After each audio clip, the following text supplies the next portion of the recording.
Esta mensagem que você ouvirá agora foi ministrada em um dos nossos cultos, realizados na Igreja Presbiteriana Renovada Independente de Arapongas. Esperamos que você seja edificado através dela. Que Deus abençoe você e a sua família.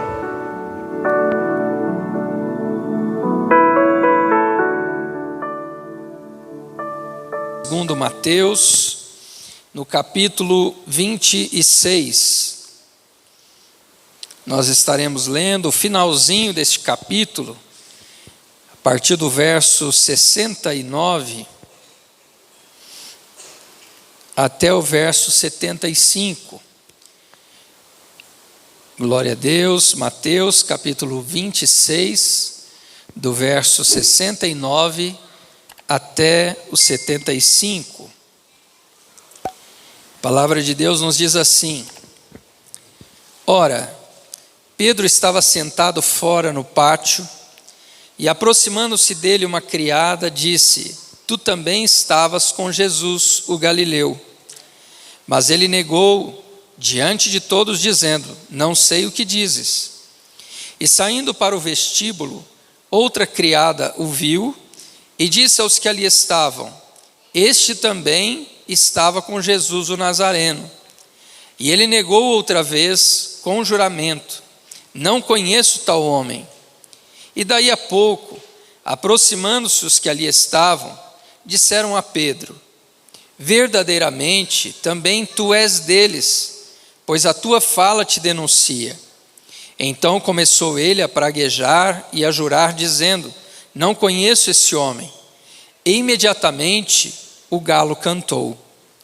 E lembrou-se Pedro das palavras de Jesus, que lhe dissera: Antes que o galo cante, 3 vezes me negarás.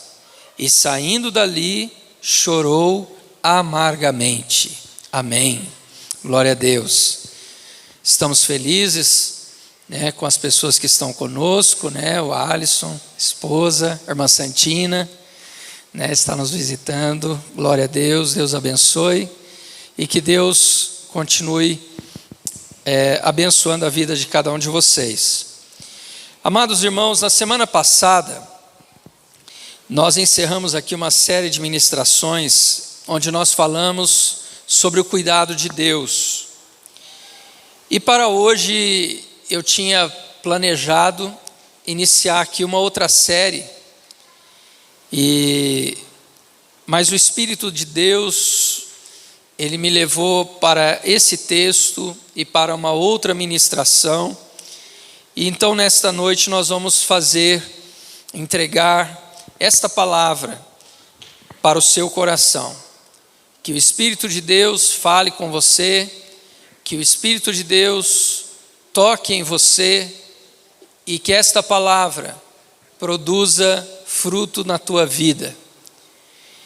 Nós vivemos, irmãos, dias em que livros, cursos, palestras, seminários sobre autoajuda, sobre autoestima, são os mais vendidos. Auditórios são lotados com palestras motivacionais. E nesse contexto, da autoestima, da autorrealização, da autopromoção, nós temos visto que essas palestras têm avançado muitas vezes até para dentro das próprias igrejas. E há um perigo nisso. E é sobre isso que eu quero falar aqui nesta noite. O perigo com a autoconfiança. A Bíblia nos ensina, irmãos, a termos bom ânimo. O próprio Deus, várias vezes, ele disse: tenha bom ânimo. Mas esse ter bom ânimo é ter confiança, é ter alegria, é ter motivação, mas é uma confiança que se baseia não no próprio homem, uma confiança que se baseia em Deus. Então nós precisamos tomar muito cuidado, irmão, quando a gente fala, de ânimos, de bom ânimo, de autoestima, porque isso se torna um perigo para nós na nossa vida espiritual. Quando nós olhamos, irmãos, para os 4 evangelhos, nós vamos ver que os 4 evangelhos, eles narram a história, o nascimento, as parábolas, milagres e a morte de Jesus. 3 deles, que são Mateus, Marcos e Lucas, eles são considerados e são chamados de evangelhos sinóticos. O que quer dizer isso? Essa palavra sinótico quer dizer uma palavra grega que é sunoral. E essa palavra sunoral, ela significa ver junto. Eles são chamados de sinóticos porque, embora cada um, descreva as histórias de Jesus de maneiras diferentes, mas Mateus, Marcos e Lucas, eles são muito próximos. Você sempre encontra as mesmas parábolas nesses 3 evangelhos, quase todas elas. Os mesmos milagres estão narrados nos evangelhos, ensinamentos de Jesus. Enquanto o evangelho de João, ele é um evangelho que é diferente dos 3, embora ele também conte a história de Jesus, e ele fala sobre a vida de Jesus e os milagres de Jesus, mas João, ele descreve os textos de maneira assim muito particular. Ele traz alguns detalhes que muitas vezes os outros evangelhos sinóticos não trazem. Talvez pelo fato de João ter sido um dos discípulos mais próximos de Jesus. Ele pôde narrar coisas que outros ouviram dizer, mas que João estava lá presente e ele mesmo ouviu Jesus falar. Mas, irmãos, este acontecimento que nós lemos aqui, ele está descrito nos 4 evangelhos, que trata dos últimos acontecimentos na vida de Jesus antes da sua morte. E nesse texto, Jesus estava reunido num cenáculo com os discípulos. E Jesus estava participando com eles da festa da Páscoa. Seria a última Páscoa que Jesus passaria com os seus discípulos, com os apóstolos.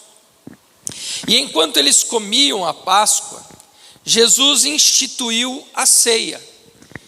Nós nos baseamos neste princípio para tomarmos a ceia todos os meses, porque Jesus ensinou que todas as vezes que nós nos reuníssemos para comer o pão, tomar o suco da uva, nós estaríamos relembrando a morte e o sacrifício de Jesus até que ele viesse. E foi nesta reunião que Jesus então estabeleceu a ceia, aquilo que seria hoje conhecido por nós como a Santa Ceia do Senhor. Mas enquanto eles comiam então esta ceia, Jesus instituiu a ceia aqui nessa última Páscoa, Jesus de repente trouxe para eles uma revelação que os deixou atordoados. Jesus, no verso 21, Jesus disse para eles: em verdade vos digo que um de vós me trairá. Imagine, irmãos, que choque para os discípulos foi essa palavra. Homens que foram separados por Jesus, foram treinados por Jesus, ouviram os ensinamentos de Jesus, as parábolas de Jesus, viram os milagres que Jesus realizou, paralíticos que andaram, cegos que viram, coxos que saíram pulando, leprosos que foram curados e até mortos que foram ressuscitados. E agora Jesus está dizendo que um deles vai trair Jesus. Isso foi um choque, irmãos, porque os discípulos eles não faziam ideia do que Jesus estava dizendo. Tanto é que o texto vai nos dizer que eles perguntavam uns para os outros: será quem é ele? Quem é esse que vai trair? Mas se nós lermos aqui, irmãos, alguns versículos atrás, aqui mesmo no capítulo 26, nós vamos ver que no verso 14, do verso 14 ao verso 16, a Bíblia descreve que antes desta ceia, antes desta Páscoa, Judas já tinha se encontrado com os principais dos sacerdotes. Olha o que diz o texto. Então um dos 12, chamado Judas Iscariotes, foi ter com os príncipes dos sacerdotes e disse: que me quereis dar? E eu vou-lo entregarei. E eles lhe pesaram 30 moedas de prata. E desde então buscava oportunidade para o entregar. Então Judas Iscariotes, ele já tinha combinado com os principais sacerdotes que ele iria entregar Jesus para eles, para ser preso. E ele já tinha recebido até as 30 moedas de prata. Os outros não sabiam, mas Jesus já sabia. E quando Jesus diz isso, Jesus não está aqui, irmãos, sentenciando Judas, à condenação, mas Jesus está falando isso porque Jesus está dando oportunidade para Judas se arrepender. Mas a Bíblia diz, irmãos, que não foi isso que Judas fez. Judas não se arrependeu. Ele viu que Jesus estava trazendo uma revelação de algo terrível que ia acontecer, e ele sabia que era ele, mas ele não se arrependeu. Lá no Evangelho de João, no capítulo 13 e no verso 27, a Bíblia então vai nos dar um detalhe interessante sobre isso, irmãos. A Bíblia diz lá que assim que Judas tomou o pão, entrou nele Satanás. Ou seja, Jesus falou com os discípulos que um ia trair. Jesus esperou, dando oportunidade de arrependimento, mas Judas não se arrependeu. E mesmo assim, ele tomou a ceia. E no momento que ele toma a ceia, com essa traição já definida, e não há arrependimento, ele abre uma brecha para que Satanás entre nele. É por isso, irmãos, que eu quero abrir um parênteses aqui, que quando a gente lê o texto da ceia de 1 Coríntios 11, Paulo está falando dessa ceia. Paulo começa dizendo lá em 1 Coríntios 11, porque eu recebi do Senhor o que também vos ensinei, que o Senhor Jesus, na noite em que ele foi traído, está falando dessa noite aqui, ele tomou o pão, partiu e disse: tomai e comei, isso é o meu corpo. Depois ele tomou o cálice dizendo: este cálice é a nova aliança no meu sangue. Mas aí Paulo chega mais adiante no texto, ele diz: examine-se, pois, o homem a si mesmo, e assim coma do pão e beba do cálice. Ou seja, nós precisamos nos aperceber, irmãos, do perigo que é tomar a ceia indignamente. É por isso que a orientação é: examine-se o homem antes de comer. Jesus está falando com Judas antes dele comer. Ele sabe que há pecado, ele sabe que há algo errado na vida dele, mas ele não se arrepende e ele toma a ceia. Então, a partir daquele momento, ele abre uma brecha para que Satanás entre na vida dele. E nós sabemos o fim da história, quão triste foi o fim da vida de Judas. Mas não é esse o tema, e eu quero seguir adiante. A Bíblia vai dizer, irmãos, também no Evangelho de João, que nessa mesma reunião, Jesus lavou os pés dos discípulos. Foi nessa reunião aqui que Jesus lavou os pés dos discípulos.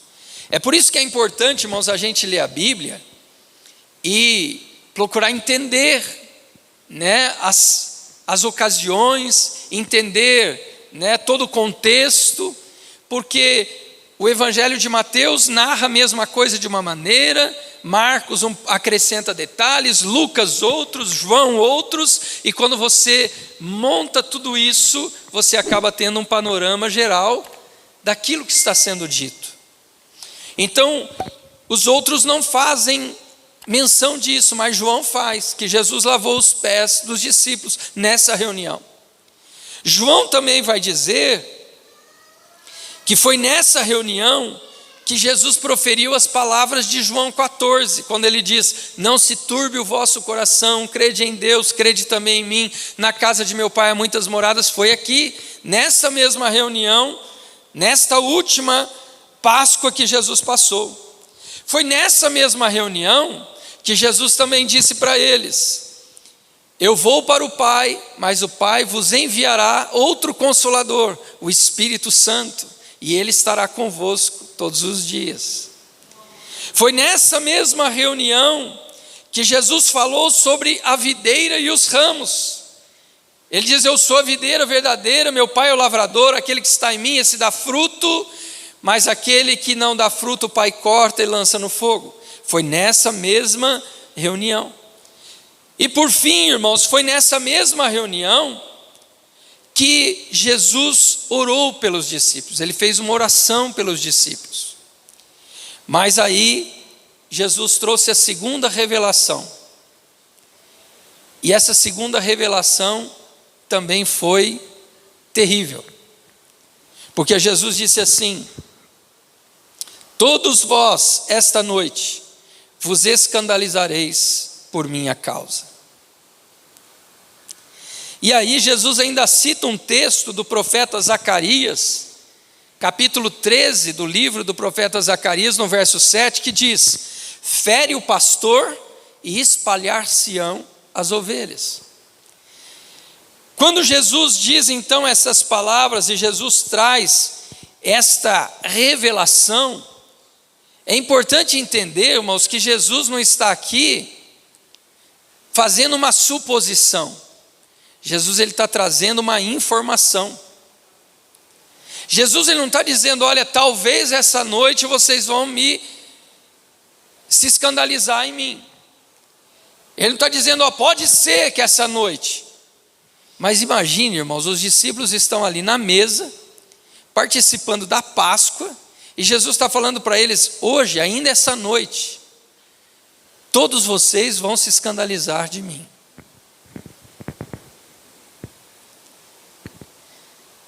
E aí, a Bíblia vai dizer, no verso 33, que Pedro disse assim: Senhor, ainda que todos aqui se escandalizem do Senhor, eu não. E aqui, irmãos, que eu quero me deter um pouco mais. O perigo da autoconfiança. Pedro, ele está cheio de autoconfiança. Pedro está dizendo: Senhor, os outros aí, não sei, mas eu, de jeito nenhum. Eu não vou me escandalizar no Senhor, de jeito nenhum. Aí, irmãos, Jesus, com muito amor, no verso 34, Jesus vai ser mais direto com Pedro. Ele vai dizer: Pedro, não só todos vão se escandalizar, como você, ainda essa noite, antes que o galo cante ao amanhecer, você vai me negar 3 vezes. Jesus está confrontando a autoconfiança de Pedro. Jesus está dizendo: Pedro, eu disse que todos vão se escandalizar, mas você ainda vai me negar. Você acha que Pedro nessa hora, irmãos, ele disse: ah, Senhor, se o Senhor está falando? Não. O verso 35 diz assim, que Pedro novamente ele faz uma afirmação contundente. Ele diz: Senhor, ainda que me seja necessário morrer com o Senhor, de modo nenhum eu te negarei. Irmãos, que é um homem mais autoconfiante do que Pedro? Que autoconfiança desse homem? O próprio Deus está falando que ele vai negar, ele está falando que não. É muita autoconfiança para uma pessoa, não é? Por isso que eu digo, irmãos, o cuidado que a gente precisa ter com a autoconfiança. E quando eu disse que até nas igrejas hoje a gente tem ouvido essa ministração, a gente precisa tomar cuidado. Quem aqui nunca ouviu uma pregação quando o pregador disse assim: você precisa olhar no espelho e dizer: eu posso, eu vou conseguir, eu vou fazer. Irmãos, isso se chama autoconfiança. Ah, pastor, mas a Bíblia não fala que a gente tem que ser assim? Não. Onde diz na Bíblia isso? Na minha Bíblia não está escrito isso. A Bíblia diz que eu devo confiar, não em mim mesmo. Quando a gente olha, por exemplo, irmãos, para o salmista, no Salmo 40, Salmo 53, no Salmo 73, o salmista diz assim: pus a minha confiança no Senhor.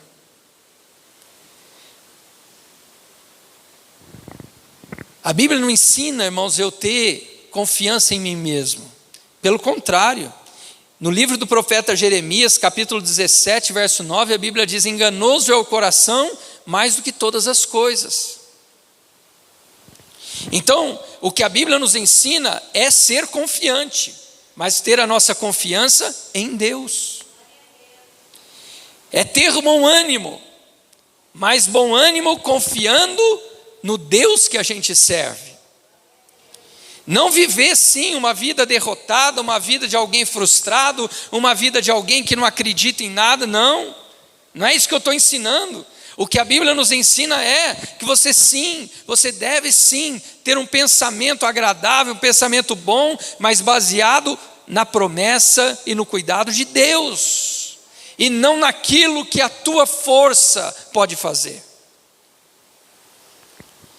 Quando chega então, irmãos, mais adiante, Lucas vai trazer um detalhe também para nós sobre essa passagem. Em Lucas capítulo 22, nos versos 31 e 32, Lucas nos diz assim, que Jesus disse para Pedro: Simão, Simão, Satanás vos pediu para vos peneirar como trigo. Ele está dizendo: olha, Satanás pediu para sacudir você com força, mas eu roguei por ti, para que a tua fé não desfaleça.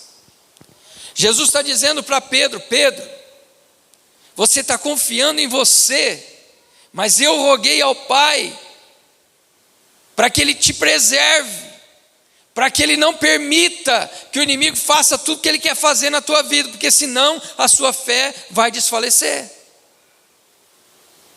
Eu tenho rogado por ti, para que a tua fé não desfaleça.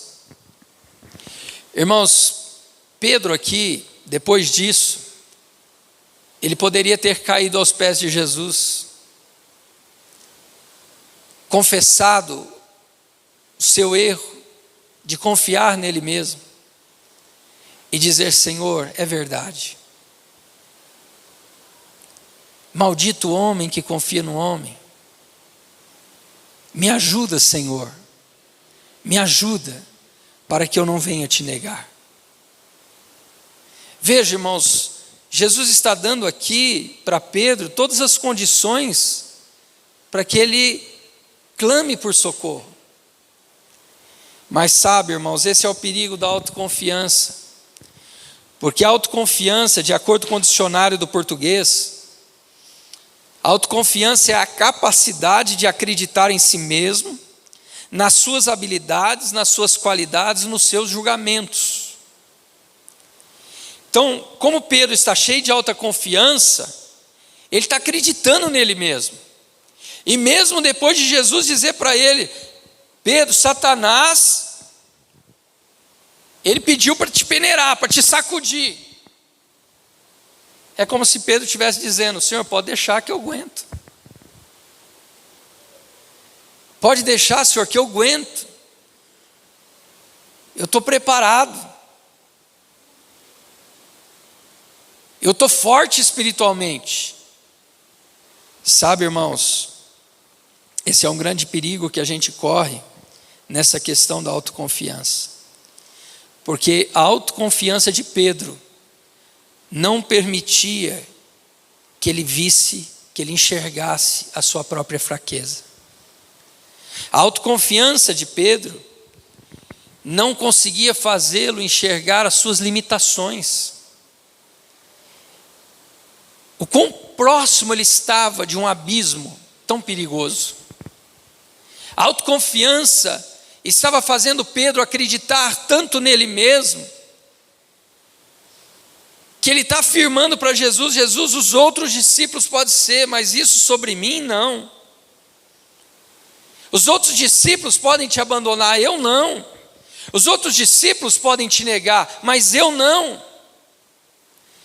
Sabe, irmãos, Jesus está dando para Pedro essa oportunidade de ele, estar ali aos pés de Jesus e dizer: Senhor, tem misericórdia, porque eu sou fraco mesmo.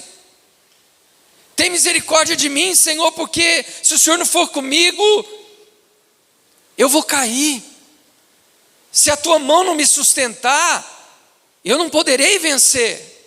Se a tua mão não for comigo nessa batalha, eu não vou ter vitória.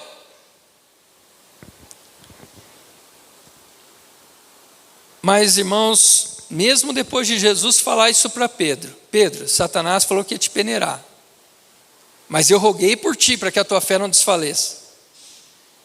Pedro não falou nada para Jesus. Pedro não rogou a ajuda de Jesus. Pedro não disse: Jesus, me socorre, Jesus, me ajuda. Não, irmãos, Pedro ainda está se achando. Ele está achando que ele pode, ele está achando que ele consegue, ele está achando que ele é muito espiritual, ele está achando que ele está no outro nível, no outro patamar. Os outros discípulos estão mais para baixo, mas ele está lá em cima, ele está no topo. Irmãos, e esse é um perigo, esse é um grande perigo que nós corremos. E aí, nós olhando para esse texto, nós vemos que depois disso Jesus, ele foi com os discípulos para o Monte das Oliveiras. É só aqui que Jesus sai do cenáculo e vai para o Monte das Oliveiras. E quando chega no Monte das Oliveiras, olha que interessante, Mateus capítulo 26, verso 36. Jesus disse aos discípulos, para os outros: assentai-vos aqui enquanto eu vou ali adiante para orar. Jesus está falando isso com os discípulos. Mas no verso 37 a 39, a Bíblia diz que ele tomou consigo Pedro, Tiago e João e disse: vocês três vêm comigo aqui. E quando eles foram mais adiante, Jesus não disse para eles sentarem ali e ficar sentado esperando Jesus orar. Jesus disse assim: ficai aqui e vigiai comigo. Veja, de novo, irmãos, Jesus está dando oportunidade para Pedro. De novo. Se Pedro estivesse enxergando, irmãos, a sua limitação, aqui era a hora de Pedro chegar para Tiago e João e dizer assim: Tiago e João, vocês viram que Jesus falou que eu vou negar ele essa noite? Me ajuda aqui em oração. Vamos orar junto aqui. Olha, Jesus falou que ainda essa noite, vai ser essa noite. Me ajudem aqui a clamar o socorro de Deus. Me ajude aqui, porque eu sou fraco. Eu preciso da ajuda de Deus. Eu preciso que vocês me ajudem em oração. Não, irmãos, Pedro estava tão autoconfiante que Jesus foi orar. E Jesus voltou depois de 1 hora. E sabe o que ele encontrou Pedro fazendo? Dormindo. Jesus está falando para ele que essa noite ele vai negar Jesus. Jesus falou para ele que Satanás pediu para peneirar ele, chacoalhar ele. E Pedro está tão cheio de confiança, irmão, que ele está dormindo. Ele está dormindo. E quando a gente olha para a nossa vida, irmãos, será que tem alguma semelhança? A palavra de Deus diz assim, que o diabo anda ao nosso derredor procurando a quem possa tragar. A Bíblia diz: olha, vigiai e orai para que vocês não entrem em tentação. A Bíblia diz: olha, tem um adversário furioso querendo destruir a vida de vocês. Vocês foram salvos, vocês foram regenerados, vocês foram alcançados por Deus para viver uma vida eterna, mas o diabo quer derrubar vocês. Mas quando Jesus olha para mim e para você, como ele nos encontra? Orando, clamando a misericórdia de Deus, fervoroso na presença de Deus, pedindo: Senhor, tem misericórdia. Não, irmãos, às vezes Deus olha para nós, nos encontra dormindo.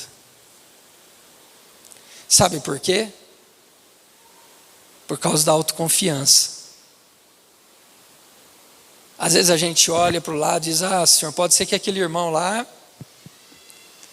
esteja correndo perigo, mas eu, Senhor, eu já tenho tantos anos de crente. Senhor, eu já sou até obreiro na tua casa. Aquele irmão lá é mais fraquinho, mas eu... Olha, irmãos, o perigo da autoconfiança. Porque a partir do momento que eu acredito, como diz aqui a definição da autoconfiança, né? Capacidade de acreditar em si mesmo, nas suas habilidades, nas suas qualidades. Quando eu começo a acreditar demais que a minha qualidade, as minhas habilidades, a minha força, isso é suficiente, irmãos, eu começo a dispensar a ajuda de Deus. Eu começo a achar que Deus não é tão importante assim. Mas quando eu entendo a minha fraqueza, e quando eu entendo o perigo que eu estou correndo nesse mundo, irmãos, com um inimigo que luta contra a minha vida, irmão, se eu acreditasse nisso mesmo, eu ia ficar dia e noite em oração, dizendo: Senhor, me ajuda. Senhor, não me deixa cair. Senhor, não me deixa tropeçar. Senhor, não me deixa fracassar. Senhor, sustenta a minha mão. Sustenta firme, Senhor, a minha mão. Jesus repetiu isso por 3 vezes, irmãos. As 3 vezes que Jesus volta, Pedro e os demais estão dormindo. Como eu disse para os irmãos, eu posso, irmãos, ver aqui nesse texto a misericórdia do Senhor. Jesus oferecendo para Pedro a oportunidade dele buscar socorro. Jesus estava consciente que ele ia para a cruz. Por isso ele estava orando: Pai, se possível, passa de mim este cálice. Mas Pedro não está convencido de que ele vai negar Jesus. Jesus está convencido que ele vai para a cruz para morrer no lugar dos pecadores. Mas Pedro não está convencido de que ele vai negar Jesus. E esse é o grande problema da autoconfiança. É por isso que o apóstolo Paulo, na primeira carta aos Coríntios, no capítulo 10, verso 12, ele diz assim: aquele que pensa estar de pé, cuide para que não caia. Porque a autoconfiança te leva a acreditar que você é imparável. Você não é uma pessoa sujeita à derrota. Você é uma pessoa muito crente. Você é uma pessoa muito espiritual. Você é uma pessoa que está muito acima dos demais e que você não corre riscos na sua vida. Novamente, maldito o homem que confia no homem, que faz do braço de carne a sua força. E aí, irmãos, depois de tudo isso, chegamos no texto que nós lemos. Vem uma criada e diz para Pedro: Jesus estava preso. A criada chega para Pedro: escuta, você é um dos discípulos. Pedro: não, nunca vi esse homem não. Não conheço esse homem não. Vem outra criada e diz: não, você é dele sim, você é discípulo de Jesus do Nazareno. Não sou não, você está enganado. Pode ser alguém que pareça comigo, mas não é eu não. Chega os homens ali e diz: não, você é dele sim, porque a tua fala, o jeito de falar, teu jeito de falar dá para ver que você é galileu. E a Bíblia diz que ele começou a praguejar e negar veementemente: eu não conheço esse homem. E quando acontece isso a 3ª vez, o galo cantou. E quando o galo cantou, Pedro olhou para Jesus. Jesus olhou para Pedro. Irmãos, e aquele olhar de Jesus para Pedro foi: não te falei? Eu não te avisei? E a Bíblia diz, irmãos, que Pedro, ele sai dali e ele vai chorar amargamente. Graças a Deus que Pedro encontrou perdão. ele se arrependeu. Ainda que tarde, mas ele se arrependeu. E ele encontrou a graça, ele encontrou misericórdia, ele encontrou perdão. E Pedro se tornou um dos principais apóstolos, um dos principais líderes da igreja primitiva. Graças a Deus, porque ele encontrou restauração. Mas Pedro poderia ter evitado isso.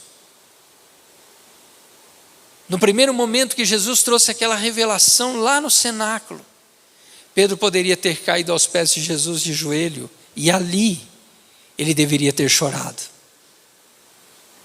Ali ele deveria ter chorado. Ali ele deveria ter dito: Jesus, tem misericórdia de mim. Não permita, Jesus, que isso aconteça. Eu não quero que isso aconteça. Mas eu, pelas minhas forças, não posso evitar. Eu preciso da tua ajuda. Mas Pedro não fez isso.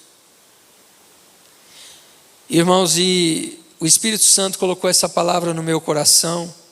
Eu creio que ele tem um propósito. Como eu disse para os irmãos, eu ia estar hoje já ministrando aqui uma outra série. Mas o Espírito Santo falou muito forte ao meu coração sobre esse texto. E eu gostaria que você permitisse que o Espírito Santo trabalhasse essa palavra no teu coração nesta noite. Será que eu e você não estamos sendo autoconfiantes demais? Será que nós não estamos subestimando o pecado? Será que nós não estamos subestimando um adversário que é Satanás? Será que nós não estamos subestimando as artimanhas que esse inimigo tem? Será que nós não estamos nos supervalorizando demais? Será que nós não estamos nos considerando fortes demais, inabaláveis demais? E talvez por isso a gente não tenha buscado tanto ao Senhor. Por isso a gente não tem chorado aos pés dele, pedindo graça e misericórdia. Então eu gostaria que essa palavra tocasse o teu coração nesta noite. É melhor chorar agora, pedindo graça, do que depois ter que chorar amargamente por aquilo que você fez de errado. Chore agora aos pés de Jesus, enquanto está tudo bem. Não deixe para chorar depois que você tiver caído, que depois é mais difícil. Então eu gostaria que todos nós, irmãos, olhasse para dentro de nós mesmos nesta noite. Não é hora de olhar para ninguém. É hora de olhar para dentro de nós. E reconhecer com sinceridade diante de Deus nesta noite que nós dependemos dEle, da graça dEle, da força dEle e da misericórdia dEle. Você tem um adversário que quer ver você acabado. Nós temos esse adversário. E se nós estamos aqui ainda, é porque Jesus está guardando. É porque Jesus está nos sustentando. É porque Jesus está nos fortalecendo. Então não deixe passar essa oportunidade. Deus colocou no meu coração essa palavra para transmitir para você que está aqui hoje.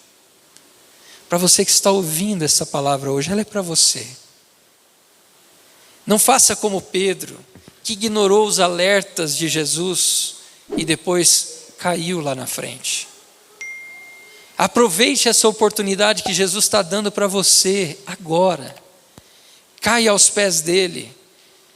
Confesse seus pecados, confesse a sua fraqueza, confesse a sua limitação, confesse a tua dependência dEle e diga: Senhor, me ajuda, me socorre, porque senão eu não consigo. Vamos nos colocar em pé?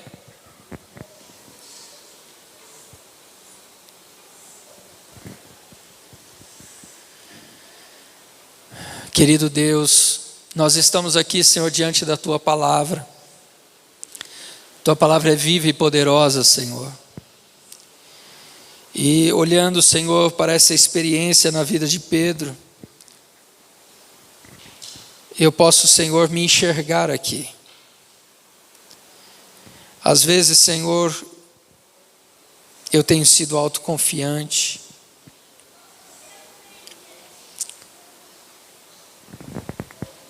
Às vezes, Senhor, eu tenho acreditado nas minhas habilidades, nas minhas qualidades. Mas diante da Tua palavra nesta noite, Senhor, eu deposito tudo isso aos Teus pés. Eu me prostro diante de Ti, Senhor, para clamar pela Tua misericórdia. Senhor, sustenta a minha vida. Como diz a Tua palavra, Senhor, eu sou pobre e necessitado, mas o Senhor cuida de mim. Tu és o meu amparo, Tu és o meu libertador. Não te detenhas, Senhor. Eu preciso, Senhor, do Teu cuidado. Eu preciso da Tua força. Eu preciso da Tua misericórdia, Senhor. E eu estou agora aos Teus pés, Senhor, suplicando a Tua misericórdia, porque eu não quero chorar lá na frente, Senhor. Eu estou chorando agora, Senhor, porque eu não quero tropeçar, Senhor. Eu não quero, Senhor, estar prostrado amanhã. Por isso, Senhor, eu preciso da Tua ajuda. Eu preciso do Teu socorro. Eu preciso, Senhor, da Tua misericórdia. Que o Teu Espírito Santo ministre, Senhor, sobre vidas agora. Que essa palavra, Senhor, possa impedir muitos de cair na vida espiritual. Que essa palavra, Senhor, possa impedir muitos de serem pisados pelo inimigo. Senhor, que essa palavra traga alento, que essa palavra traga visão, abertura dos olhos, para que cada um de nós possa enxergar as nossas fraquezas e limitações. Fica conosco, Senhor. Fica conosco. Em nome de Jesus. Amém, Jesus. Amém.